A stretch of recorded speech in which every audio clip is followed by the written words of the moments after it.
오늘 하나님께서 우리에게 주신 말씀은 느헤미야서 9장 32절에서 38절 말씀입니다.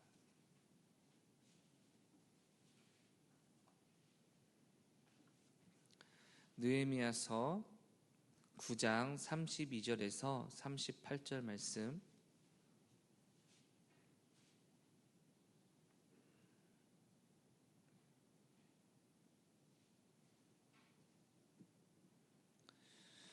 우리 말씀 다 같이 합독하시겠습니다. 우리 하나님이여 광대하시고 능하시고 두려우시며 언약과 인자하심을 지키시는 하나님이여 우리와 우리 왕들과 방백들과 제사장들과 선지자들과 조상들과 주의 모든 백성이 아수르 왕들의 때로부터 오늘까지 당한 모든 환난을 이제 작게 여기지 마옵소서. 그러나 우리가 당한 모든 일에 주는 공의로우시니 우리는 악을 행하였사오나 주께서는 진실하게 행하셨음이니이다. 우리 왕들과 방백들과 제사장들과 조상들이 주의 율법을 지키지 아니하며 주의 명령과 주께서 그들에게 경계하신 말씀을 순종하지 아니하고 그들이 그 나라와 주께서 그들에게 베푸신 큰 복과 자기 앞에 주신 넓고 기름진 땅을 누리면서도 주를 섬기지 아니하며 악행을 그치지 아니하므로 우리가 오늘날 종이 되었는데 곧 주께서 우리 조상들에게 주사 그것의 열매를 먹고 그것의 아름다운 소산을 누리게 하신 땅에서 우리가 종이 되었나이다. 우리의 죄로 말미암아 주께서 우리 위에 세우신 이방 왕들이 이 땅에 많은 소산을 얻고 그들이 우리의 몸과 가축을 임의로 가나라우니 우리의 곤란이 심하오며 우리가 이 모든 일로 말미암아 이제 견고한 언약을 세워 기록하고 우리의 방백들과 레위 사람들과 제사장들이 다 임봉하나이다 하였느니라. 아멘. 할렐루야. 우리 옆 사람에게 인사하겠습니다. 잘 되고 있습니다. 기도하면 됩니다. 여러분 기도하면 되는 줄 믿습니다. 저는 한 번도 가본 적은 없지만 가끔 점집이나 이런 무당을 찾아가는 사람들 왜 찾아가는 것일까 생각해 보면 뭔가 안 돼서 해결받기 위해 찾아가는 것도 있겠고요. 또는 뭔가 잘해보려고 찾아가는 게 있을 것 같습니다. 근데 왜 무당을 찾아갈까? 결국 그런 거 아니겠습니까? 내가 알지 못하는 중요한 걸 내가 놓치고 있기 때문에 지금 뭔가 안 풀리고 내가 붙잡아야 될 중요한 것을 모르기 때문에 뭔가 성공이 안 된다라는 자기가 알고 있는 내용을 듣기 위해 가는 게 아니라 전혀 몰랐던 내용이나 전혀 알 수 없는 내용이나 아니면 미신적인 무엇인가 들음으로써 변화될 수 있다라는 이런 생각을 하는 게 아니겠습니까? 그래서 여러분 과학자들이 무당이나 이런 거 잘 안 따라가겠죠.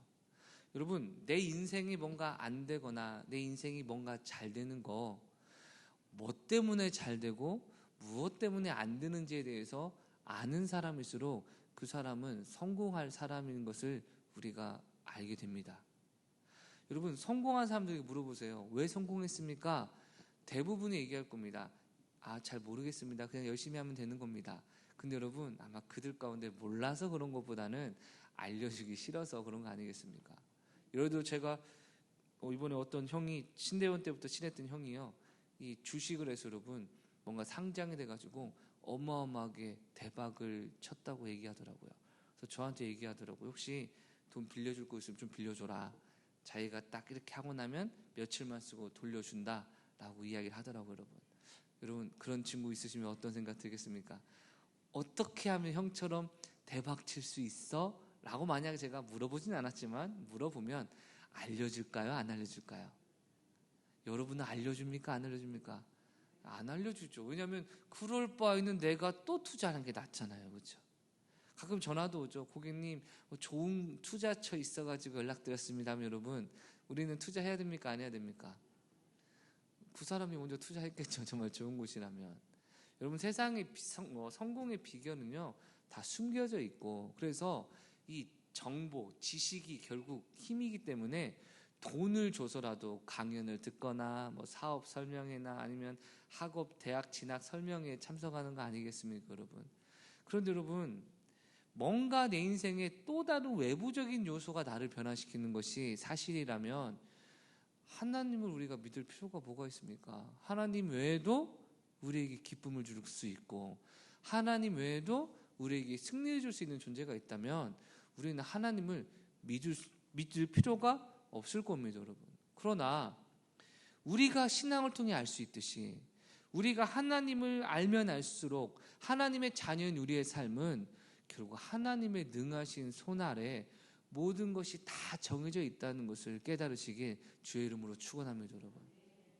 그래서 내 인생의 문제가 왜 문제이고 내 인생이 축복받는 원리가 왜 축복인지를 우리가 알아야 이제라도 변화되고 이제라도 회복될 줄 믿습니다, 여러분. 근데요, 사람이 자신의 인생을 보면 잘 압니까? 모릅니까? 모릅니다, 여러분. 거울을 보면 나의 좋은 점이 먼저 보입니까? 안 좋은 점이 먼저 보입니까? 아까 여러분 3분 설교 영상 때 제가 물끄러미 좀 봤는데 제 얼굴이 보이더라고요, 여러분. 근데 제 첫 반응이 뭐냐면 생각보다 괜찮네? 이런 느낌이었습니다. 여러분은 다른 눈으로 보셨겠죠? 제가 저를 보니까 생각보다 괜찮네? 라는 생각이 들었습니다. 사랑하는 성도 여러분, 우리는요 자신에게 까다롭고 정확하고 분별하기가 사실상 좀 어렵습니다, 여러분. 내가 내 일은 잘 못하지만 남의 일은 기가 막히게 잘하는 거, 여러분, 우리가 그만큼 나의 인생의 문제가 무엇인지 안다고 하지만 모르는 게 너무나 많은 것입니다. 그런데 만약에 주님 앞에 딱 섰는데 지난주에 설교 내용처럼 이거는 이렇게 했으면 네가 복받을 만한 일이었는데 이렇게 했기 때문에 안 됐다라는 것을 그때 깨달으면 여러분 무슨 소용이 있겠습니까, 여러분? 지금 깨닫고 변화되어야 할 줄 믿습니다, 여러분. 결론이 무엇입니까? 하나님과의 관계가 좋아지고 하나님과 나 사이가 아버지와 아들의 관계가 회복될 때 우리의 모든 삶은 주님 은혜 가운데 풍성함을 누릴 줄 믿습니다, 여러분. 오늘 본문은요, 이스라엘 백성이 포로 생활하다가 끌려갔다가 하나님의 은혜로 예루살렘으로 돌아온 이후의 내용입니다. 그들이 생각합니다. 현실을 볼 때 경제적인 측면이나 정치적인 측면이나 현실적인 측면이 어느 것 하나 만만한 게 없습니다, 여러분. 이전에 우리 조상 때부터 신앙생활 잘했으면 좋았겠는데 불순종해서 포로로 끌려갔다가 다시 돌아온 그들, 이제라도 신앙생활 열심히 하고 싶지 않겠습니까? 그런데 성전을 재건하는데 갑자기 외부 사람들의 이간질로 인하여 20년 동안 성전 재건이 중단돼 버립니다. 성벽이 회파돼 버립니다. 경제적으로 어렵습니다. 정치적으로도 군사적으로도 언제든지 이방 나라가 공격할 수 있는 위협 가운데 두려워하며 살고 있습니다. 머릿속의 지식으로는 한 가지를 알고 있었을 겁니다. 다시금 우리가 예루살렘에서 신앙생활 열심히 하면 하나님이 약속하신 축복을 누릴 수 있을 것이다. 할렐루야. 그런데 현실은 어떻습니까? 여전히 부족하고 여전히 채워지지 않는 갈급함이 있었다는 것이죠. 어쩌면 저와 여러분의 모습일 수도 있겠습니다. 우리가 알고 있고 믿고 있는 신앙의 축복과 현재 내 삶 가운데 나타나는 신앙의 고백이 어떻습니까? 같습니까? 아니면 너무나 많이 차이가 납니까? 앞서 불렀던 찬양 기억하십니까? 하나님 하나님 주님 앞에 나아갑니다. 오직 주님만 바라봅니다. 주를 향한 내 삶의 고백, 부끄러운 모습뿐이지만 어쩌면 주님 앞에 우리의 모습이 너무나 부끄러워서 하나님께 나아가는 이 순간조차, 하나님께 나아가서 은혜를 받기 원하는 그 순간조차 부끄러움과 힘듦으로 인하여 내 인생의 실패로 고통스러워할 수 있겠죠. 그러나 여러분 기억하셔야 됩니다. 우리 인생의 성공은 하나님께 나아가는 자가 누리는 것이고 하나님의 관계가 회복되는 자가 누리는 것이고 하나님 품 안에 있을 때 저와 여러분의 인생의 모든 문제가 해결되는 줄 믿습니다, 여러분. 그래서 이스라엘 백성들이요 어떻게 회복이 되냐? 에스라 제사장이 하나님의 말씀을 이스라엘 백성을 다 모은 후에 여러분 새벽부터 정오까지 그 대여섯 시간 동안 하나님의 말씀을 신명기를 중심으로 막 가르칩니다. 구약의 신약의 사상이 신명기니까요. 핵심이 신명기의 내용 기억하시죠? 순종하면 복 받을 것이고 불순종하면 심판할 것이다. 순종하면 사면의 나라 가운데 내가 지켜줄 것이고, 순종하면 땅의 소산을 너에게 줄 것이고, 순종하면 너희가 제사장 나라의 사명을 감당할 것이고, 대대손손 안전하고 축복받고 행복하고, 이 모든 게 순종하는 자에게 주시는 약속이었습니다. 할렐루야. 근데 또한 말씀의 다른 편을 보니까요, 만약 너희가 불순종하면 이방 나라들에게 패배할 것이고, 이방 나라들에게 포로로 끌려갈 것이고, 땅의 소산을 빼앗길 것이고, 자손들이 죽임을 당할 것이고, 이러한 신명기의 메시지, 순종하면 축복이요, 하나님께 불순종하면 저주라는 이 메시지가 그 당시 사람들에게 울려 퍼지기 시작하자 성령이 역사하시는 능력으로 말미암아 그들 가운데 삶의 통렬한 회개가 터지기 시작합니다. 여러분, 참 할 말은 많지 않았겠습니까? 포로로 귀환했는데 왜 이렇게 힘듭니까? 하나님, 너무한 거 아닙니까? 할 말이 많고 불편함도 많고 때때로는 불평을 터뜨릴 만한 이유도 있었습니다. 앞서 말했듯이 성전을 재건하고 있는데 이렇게 대적들이 방해를 해서 여러분, 아닥사스다 왕에게 이들이 반역을 일으키려고 성전을 건축하려고 합니다 라고 거짓 참소를 할 때 이게 받아들여져서요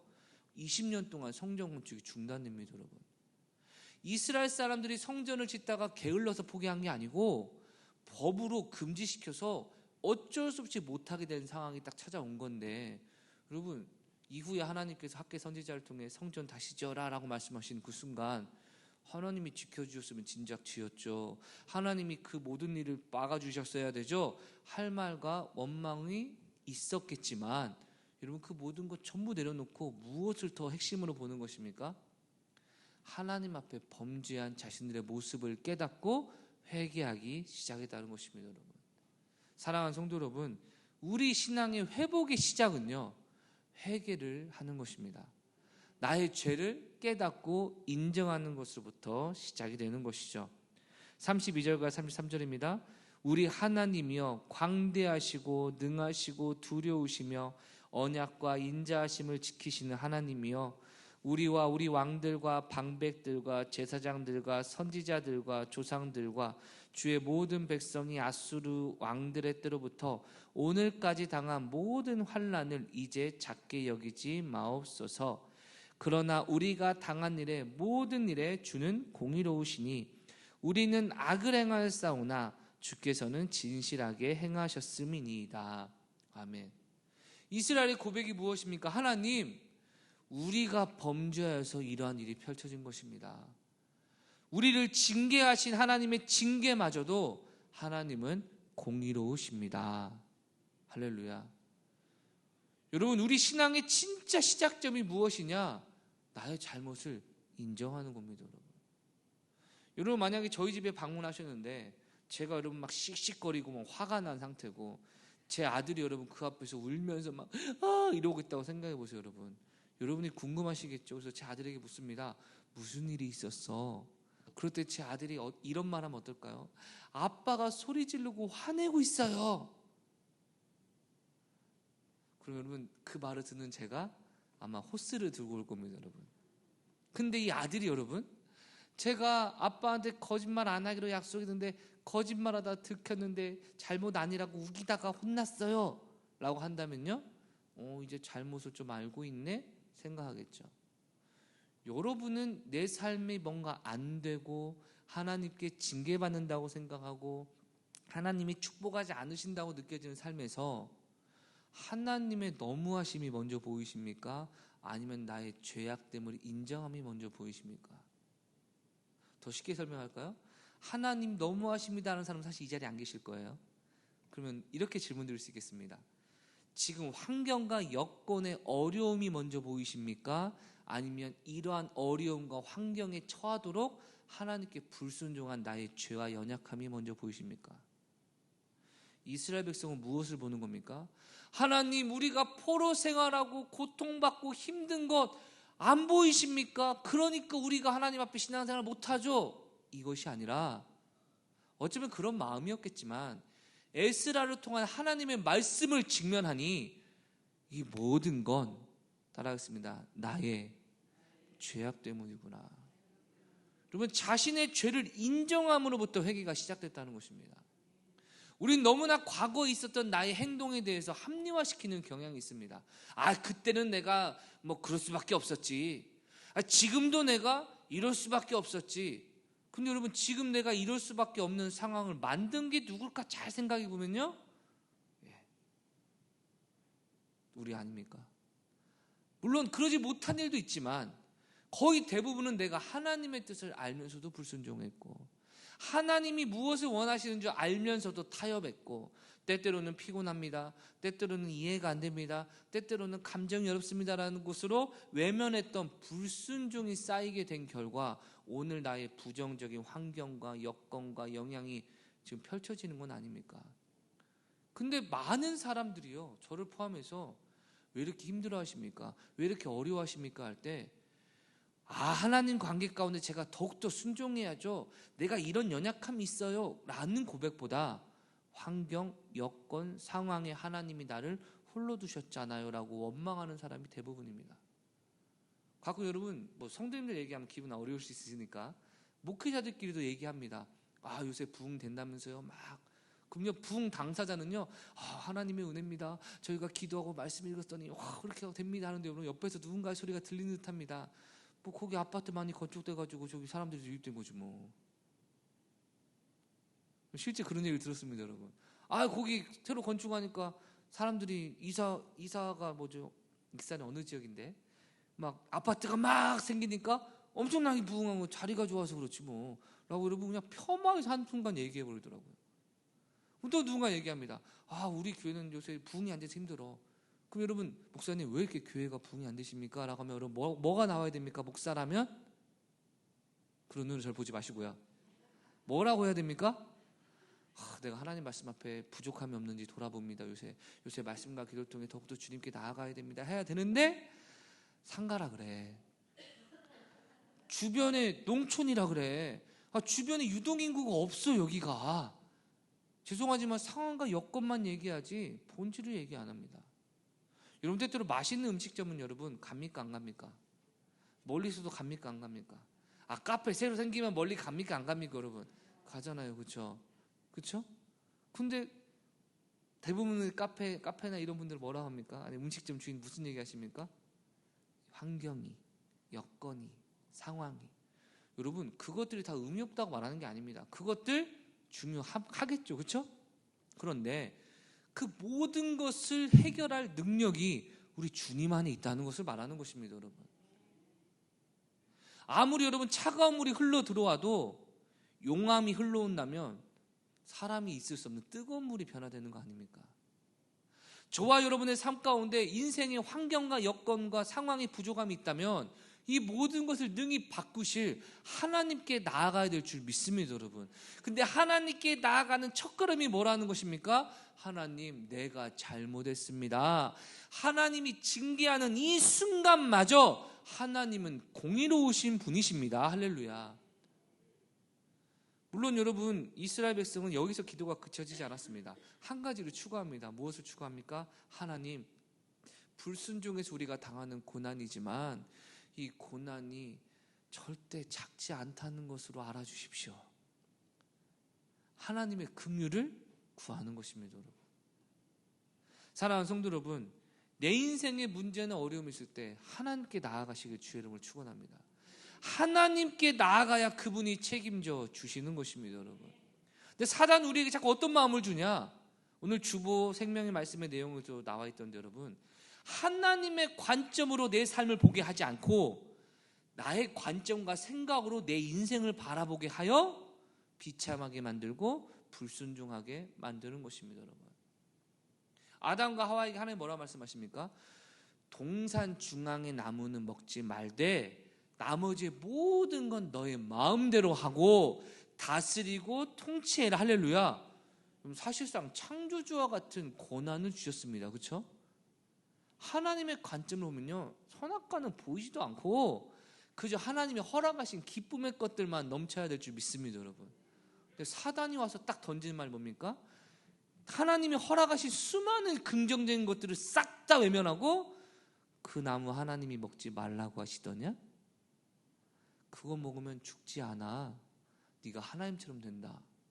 하나님이 주신 축복과 감사의 내용을 싹 다 외면시킬 수 있는 자기 생각으로 선악과를 바라보고 자기 생각으로 에덴 동산을 바라보게 만드니, 그치, 나는 하나님과 같은 존재가 될 수 없는 연약한 사람이고 제한된 사람이니까 선악과를 먹어버리면 하나님처럼 돼서 나도 독립할 수 있는, 내가 내 인생의 주인이 되는구나. 동산 돌보기 싫어. 내 마음대로 하고 싶어. 우리 인간의 이런 욕심을 일컫는 유혹을 통해 사단이 전복시키지 않았습니까, 여러분? 범죄했을 때 하나님께서 그들을 회복시키기 위해 찾아가십니다. 하나님 물으시죠. 아담아, 아담아, 어디 있느냐? 제가 선악과를 먹었으므로 숨었습니다. 하나님 뭐라 하십니까? 누가 너한테 이것을 먹게 하였느냐? 하나님이 원하시는 것은 무엇이죠? 오늘 본문의 말씀을 생각해 보면, 하나님, 제가 범죄했습니다. 내가 선악과를 먹었습니다. 하나님이 정령 죽으리라 하셨는데 하나님이 나를 죽이셔도 그 심판은 공의로우십니다. 그러나 부디 나를 긍휼히 여겨 주시옵소서. 여러분, 아담에게 기대하셨던 하나님의 회개의 모습이 이런 거 아니겠습니까? 그런데 아담의 첫 반응이 뭡니까? 주께서 내게 주신 저 여자가. 환경 탓합니다. 여러분, 회개하지 못하게 만드는 사단의 가장 견고한 벽 중 하나가 상황 핑계, 여건 핑계, 환경 핑계. 내가 환경이 이래서 그래, 상황이 이래서 그래, 여건이 이래서 그래, 건강이 이래서 이래, 나이가 이래서 이래, 모든 것에 핑계대는 사람들, 여러분 잘 들어보세요. 자기 잘못은 하나도 없습니다. 특별히 하나님 관계에서 내가 불순종하고 순종하지 않고 주님의 죄로 말미암아 반역함에 대한 애통함이 없는 사람이 대부분입니다. 물론 종종 위선적인 사람이 이렇게 얘기하겠죠. 아, 내가 잘한 거 없는 거 알아. 내가 잘못한 거 없는 건 아는데. 알면 여러분 그만 얘기해야죠. 여러분, 누가 만약에 너 말이야, 너 잘못했어. 왜? 아니, 나도 잘한 거 없는데 라고 하는 순간 여러분 뭐라 하시겠습니까? 잘한 거 없으면 그만 얘기하세요. 잘한 거 없다면서 근데 왜 나한테 뭐라고 그래요? 아니, 나도 잘한 건 없는데. 그럼 얘기하지 맙시다, 서로. 근데 얘기 안 합니까? 하잖아요. 왜? 잘한 건 없는데 나도 잘못했는데는 여러분 상대방을 공격하기 위한 도움닫기에 불과할 때가 많기 때문이죠. 오늘날 신앙생활의 어려움, 인생의 어려움도 여러분 잘 살펴보셔야 됩니다. 이것 때문에 그래요, 저것 때문에 그래요, 저것 때문에 그래요, 이것들이 고쳐지면 잘할게요. 성경에 그런 내용은 없습니다, 여러분. 오히려 그 순간 만약에 누군가 와서 여러분에게 이렇게 말씀을 하면 어떠실까요? 신앙생활 못하니까 그렇지, 신앙생활 못하니까 그런 거야. 여러분, 저를 그런 눈으로 보지 마세요. 여러분, 제가 그런다는 게 아니라, 자, 우리 좀 어깨 좀 피고 시작할까요, 여러분? 지금 분위기가 좀 살벌해지는 걸 제가 순간 느껴가지고, 여러분. 아니죠, 그쵸? 네. 누군가 와서 당신 신앙생활 못해서 그래. 아, 그러면 여러분, 사람이 그런 얘기하면 기분 나쁠 수도 있죠. 지는 얼마나 잘하나, 뭐 이런 생각이 있겠죠. 그런데 예수님께서 지금 저와 여러분을 보시면서 신앙생활 못해서 그래 라고 말씀하는 거라면 여러분, 이거는 보통 일이 아니지 않습니까? 요한복음 15장 4절과 5절 말씀 읽어볼까요? 요한복음 15장 4절에서 5절 말씀. 방송팀 카톡 안 봤어요? 사람이니까 나도 잘한 건 없지만, 그럼 어떻게 합니까? 네, 그만 얘기해야죠. 자, 제가 읽어드릴게요. 내 안에 거하라, 나도 너희 안에 거하리라. 가지가 포도나무에 붙어있지 않으면 스스로 열매를 맺을 수 없음 같이 너희도 내 안에 있지 아니하면 그러하리라. 나는 포도나무요, 너희는 가지라. 그가 내 안에, 내가 그 안에 거하면 사람이 열매를 많이 맺나니. 잘 들으세요. 나를 떠나서는 너희가 아무것도 할 수 없음이라. 아멘. 우리 주님의 스케일은 다릅니다. 구하라, 무엇이든 주실 것이다. 할렐루야. 맞습니까? 그러나 구하지 않고 주님 관계 떨어지면 아무것도 못할 것이다. 왜 그럴까요? 주님이 모든 역사를 주관하고 계시기 때문입니다. 내가 뭔가 안 돼서 이렇게 내가 뭐가 안 되지 않은데 갑자기 주님께서 나를 떠났으니까 네가 아무것도 못하는 거지 라고 들려올 때, 아니에요 주님, 제가 얼마나 주님과 관계 좋은지 아시지 않습니까? 라고 말씀할 수 있다면 여러분은 복받은 사람인 줄 믿습니다. 만약 그게 사실이라면 지금 그 문제는 욥처럼 우리의 믿음을 테스트하고 더 큰 축복을 주시기 위한 하나님의 연단인 줄 믿습니다, 여러분. 그런데 만약에 이런 음성이 들릴 때, 에스라를 통해 하나님의 말씀이 선포되었을 때, 아, 내가 범죄하여 포로 생활로 끌려온 거구나. 설교 때, 아, 목사님의 설교를 들으니까 내 가정의 문제, 내 물질의 문제, 내 관계의 문제, 내 건강의 문제마저 하나님과의 관계가 좋아야 뭐 회복될 수 있는 거구나 라는 깨달음이 온다면 여러분, 우리가 먼저 해야 할 건 주님 용서하여 주시옵소서. 나의 지난 과거를 용서하여 주시옵소서. 내가 범죄했습니다. 이 황녀가 여건이요, 주님 너무 힘든 것도 사실이지만 주님의 공의로움으로 그래도 내가 이 순간 살아있음을 고백합니다. 이러한 지극히 주님 말씀 앞에 겸손함과 순종함으로 나아갈 때 우리 하나님이 저와 여러분을 회복시켜 주신다는 것을 약속하고 있는 것입니다, 여러분. 세상 사람들은요, 이 말에 반발할 겁니다. 아니, 예수와의 관계가 무슨 나의 행복과 관련돼 있어? 인정합니다. 그런데 여러분, 교회 안에 있는 저와 여러분은 예수님과 나와의 관계가 나의 신앙과 개인의 삶과 인생의 모든 문제에 직결된다는 것을 인정해야 됩니다, 여러분.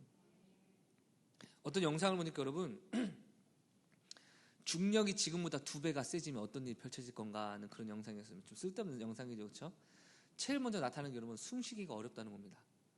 여기 들숨 날숨이 있어야 되는데 중력이 세지면 그게 힘들어진답니다. 그리고 몸이 어떻게 될까요? 점점 처지게 돼서 여러분, 나중에 인류의 키가 특정 센치를 말 안 하겠습니다. 상당히 줄어든다고 하더라고요, 여러분. 그리고 걸어다니는 것도 너무 힘들어서 결국 네 발로 기어다니는 일이 일반적이 될 것이다. 무슨 말입니까, 여러분? 중력은요, 내가 인정을 하든 인정하지 않든 우리의 삶에 지대하게 영향을 끼치듯이 하나님의 말씀도 내가 인정하듯 인정하지 않듯 지대한 영향을 끼치는 겁니다, 여러분. 하나님과의 관계가 회복되면 책임져 주십니다, 여러분. 제가 설교를 준비하면서 이런 생각이 들었습니다. 아니, 회개하면 성도님들 입장에서 맨날 회개하라고 하고 맨날 아픈 상처 다시 꺼내고 만들고 상처가 딱지가 이제 지려고 하면 어떡합니까? 다시 뜯어가지고 막 비비는 그런 느낌이지 않을까라는 생각이 들어서 어떻게 이거를 설명을 해드릴까라고 고민하던 찰나 여러분, 생각난 게 뭐냐, 여러분 막 요리 잘하는 남자들 있잖아요. 막 제가 요리를 하고 막, 여러분 요리하는 거 귀찮습니까? 아니면 즐겁습니까? 그렇죠? 우리 남성분들 요리가 즐겁다면 여러분, 아침밥을 내가 스스로 만들어 먹는 건 어떨까요? 야식도 내가 스스로 만들어 먹는 건 어떨까요? 배다 말고요. 요리가 얼마나 즐겁겠습니까? 그렇죠? 네. 근데 여러분, 요리는 귀찮은 거 아닙니까?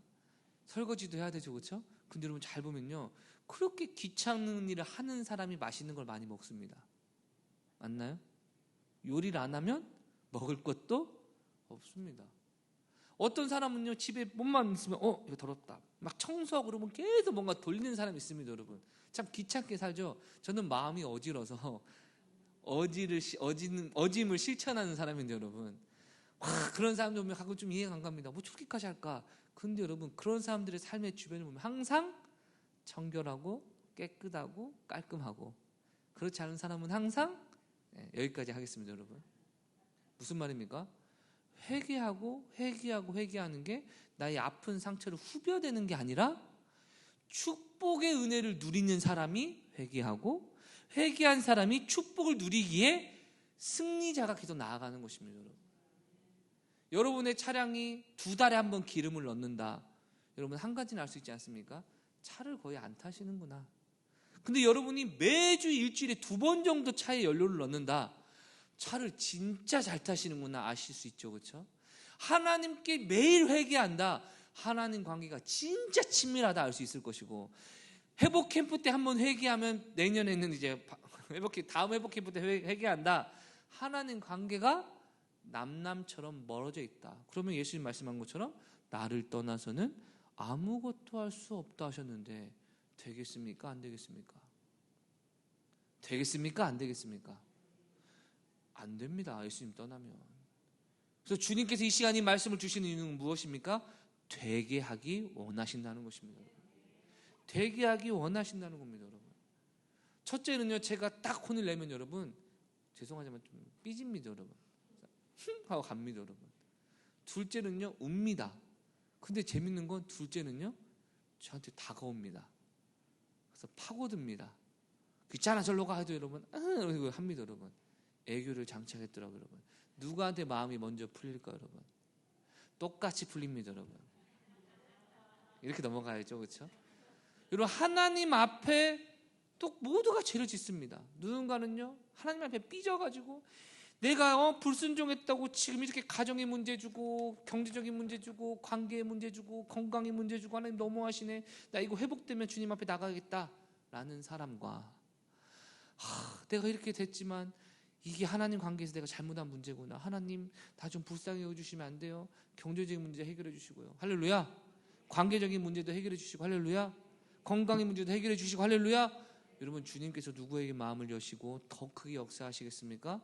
잘은 모르겠습니다만, 나를 떠나는 자는 아무것도 할 수 없고, 주님 안에 거하고 주님과 가까이 하고 포도나무의 가지가 붙어 있을 때 열매 맺는다는 말씀을 보면, 이래나 저래나 주님 가까이 하는 것이 우리의 인생의 성공인 줄 믿습니다 여러분. 특별히 제가 한 가지 권면드리고 싶은 것은 무엇이냐, 목회자가 돼서 여러분 세미나 참석하고 여러 군데 참석하다 보니까 문득 이런 생각이 들더라고요. 교회가 부흥되는 우리 모두의 꿈인 줄 믿습니다 여러분. 교회가 부흥됐다고 치겠습니다. 그러면 목회자인 나는 이후에 기쁠 것인가? 아니면 행복할 것인가? 아니면 허무할 것인가? 여러분, 아무리 생각해도요, 교회 부흥하기 위해서 목회자가 더 헌신해야 될 줄 믿습니다 여러분. 근데 그렇게 헌신했는데 열매가 왔을 때 기쁨이 있을까? 여러분, 사역적인 측면에서는 없을 것 같다는 생각이 들었습니다. 예수님이 좋아서 목회 시작했으니, 예수님이 좋아서 목회해야 되고, 주님을 사랑하기 때문에 부흥해야 목회자가 주님 가시는 그날, 주님 나라 가는 그날까지 안전할 수 있겠구나. 누가 그러더라고요. 목사님들 숫자가 한 500명만 되면요, 목사님들 그때부터 약간 정신을 놓기 시작한다는 겁니다. 노예도 활동하고 이것도 활동하고. 그래서 어떤 분은 이제 저한테 그랬어요. 목사님, 우리 교회 너무 부흥되지 않기를 제가 기도한다고. 목사님 정신 못 차리실까 봐 라는 말 안 했지만 그 의미입니다 여러분. 교회가 너무 부흥되면 제가 막 할렐루야 이러면서 여러분, 우리의 만족과 유일한 기쁨과 소망은 예수님밖에 없는 겁니다 여러분. 지금은 문제가 쌓여 있으니까 이 문제를 해결하기 위해 예수님께 가까이 나가는 게 중요하지만, 문제가 해결돼도 예수님과 가까이 해야 허무함과 비창함과 공허함과 고독함이 우리 삶 가운데 찾아오지 않습니다 여러분. 단언컨대 인생 성공한 사람들 여러분 행복할 것 같죠? 예, 행복할 겁니다 어느 정도는. 그런데 그들 인생 전부가 공허함과 외로움에 허덕이고 있습니다. 예수님 아니면 채울 수가 없는 문제가 있는 것입니다 여러분. 내 삶의 모든 문제를 해결하시는 예수님의 능력을 얻기 위해 하나님의 뜻 가운데 순종하며 나아가시길 주의 이름으로 축원합니다. 마지막 한 가지 짚고 넘어가겠습니다. 38절입니다. 우리가 이 모든 일로 말미암아 이제 견고한 언약을 세워 기록하고 우리의 방백들과 레위 사람들과 제사장들이 다 임봉하나이다 하였느니라. 아멘. 여러분, 33절부터 37절까지 철저한 회개가 있습니다. 할렐루야. 하나님, 이렇게 잘못된 건 우리 죄입니다. 하나님이 공의로 진노하셔도 하나님은 의로우십니다. 그런데 주님, 우리가 너무나 힘듭니다. 우리 좀 불쌍히 여기 주시옵소서 라고 회개가 끝나는 게 아니라 38절에 무엇을 하냐, 그래서 이제 우리가 하나님과의 언약을 다시 한번 견고하게 세워서 기록하고, 방백들과 즉 지도자들과 제사장들과 레위 사람 모두가 도장을 찍어서 하나님 말씀 앞에 이제 순종하기로 결단합니다 라는 헌신과 약속이 이어지는 겁니다 여러분. 그래서 실제 38절 이후 내용 보면요, 이름들이 막 언급됩니다. 여기에 내가 결단했다 서야겠다는 사람들. 지금 무슨 말입니까? 진짜 참된 회개는요, 하나님 내가 잘못했습니다 깨닫고, 하나님 나를 불쌍히 여겨 주시옵소서 고백하고, 하나님의 공의로우심으로 나를 인도하여 주시옵소서 라는 기도뿐만 아니라 이제 내 삶의 잘못을 끊어내서, 할렐루야, 불신앙을 신앙으로 바꿔야 되는 것이고, 예전에 타협했던 걸 이제 타협하지 않겠다라고 서약하고 실천해야 되는 의무가 저와 여러분에게 있는데 많은 분들이 과거에 죄송합니다 하고 지금은 어쩔 수 없습니다 하고 여전히 타협해버리니 변화가 없는 이유가 그 때문입니다, 여러분. 제가 예전에 배고파가지고 남의 주머니에서 사탕을 뺏어 먹었던 것을 회개했다면 이제는 무슨 일 있더라도 절대 남의 주머니에 손 안 대야 됩니다, 여러분. 그런데 내가 이제 사탕은 안 먹고 카라멜은 먹어야겠다, 그냥 지금 너무 배고파서 라고 합리화시켜버리는 순간 은혜와 능력이 나타나지 않는 겁니다. 여러분, 주님 앞에 결단하십시오. 잘못을 알았다면 단절하시고 돌이키셔야 됩니다. 유명한 예가 있지 않습니까? 서울로 가야 될 사람이 부산행 열차를 타버렸습니다. 그 순간 깨닫습니다. 나는 서울을 가야 되는데. 거기서부터 여러분 막 부산 가는 내내 울면서 기도합니다. 주여 기차를 뜨게 하시고 기관사의 마음을 변화시켜 주시옵고, 하나님의 뜻이라면 누군가 제 어깨를 툭툭 치면서 혹시 서울행 가실 거예요? 저희 서울행표 있는데 한번 가실래요? 그 사람이 먼저 이야기하게 해주시고, 아니면 기차가 내가 가려고자 하는 곳을 가기 전에 내가 알아서 움직여질 수 있도록 좀 인도하여 주시옵소서. 여러분, 백날 기도해봤자 아무 역사 일어나지 않고 부산으로 갑니다. 제일 먼저 해야 되는 건 뭡니까? 아, 내가 부산행 열차 잘못 탔구나. 두 번째는요, 가장 가까운 정거장에서 내려야 되죠. 이미 탔으니까 어쩔 수 없다. 아닙니다, 여러분. 결단을 뒤로 미룰수록 더 멀어질 뿐입니다. 내리는 끝입니까? 아닙니다. 내려서 서울행 기차를 기차 티켓을 사고 서울행 기차에 타서 서울에 도착해야만 온전하게 이루어지는 겁니다. 지금 어느 행 열차를 타고 계십니까? 주님의 제자행 열차, 행복모임 인도자 열차, 행복모임 참석자 열차. 그게 아니라 참석하지 않고 순종하지 않고 훈련하지 않고 성경 읽지 않고 그 열차 내에서 상황과 여건이 좋아지면, 이 속도가 줄어들면 그때 내려야지. 여러분, 아마 없을 겁니다. 지금이라도 회개하시고 순종하시며 믿음으로 나아갈 때 하나님께서 도와주시고 형통케 하시고 은혜 가운데 승리하게 하실 줄 믿습니다.